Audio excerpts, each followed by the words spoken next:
Hello, I'm Crispy, and this is a quick tutorial on how to set up my Crispy avatar base for VR chat. So the first thing you'll need to do is make sure you have the latest version of the Creator Companion installed on your computer. If you don't have it, you can go and get it from the VR chat website. Once that's done, it will automatically prompt you to install the correct version of Unity. So go ahead and do that. Once it's all set up, you're going to make yourself a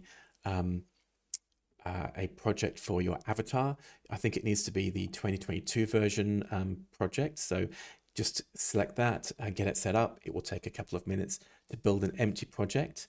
And then what you're going to want to do, you're going to want to get onto this page. This page is basically the manage projects page, and there will be a couple of scripts that you'll need to have to make sure that the avatar uploads. The most important one is VRCFury, and then also you'll want to make sure that you also have Dark Avatar Optimizer. It does what it says. Basically, it's going to optimize your avatar when it gets uploaded. Without this, your avatar will not upload. You can, if you want to, delete the script inside the actual project for the Dark Avatar Optimizer, and it will upload. I wouldn't. I would recommend you actually get this and install it. It will make your avatar much more optimized.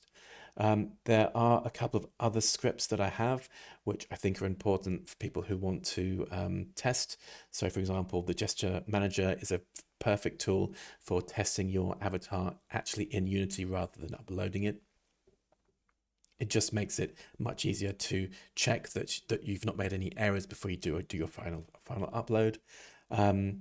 If you want to do face tracking, you're going to want the Jerry's template script.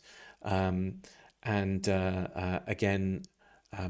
once that's installed, you can just drag and drop a prefab onto your avatar, and then you'll just have face tracking. Obviously, you need an actual headset that does face tracking.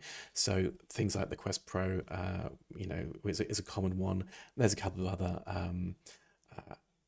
headsets that also do that, but obviously, if you want face tracking, you need to make sure you have compatible headset. So that's that, really. I think that's that. Let's now go into getting the files and installing the files.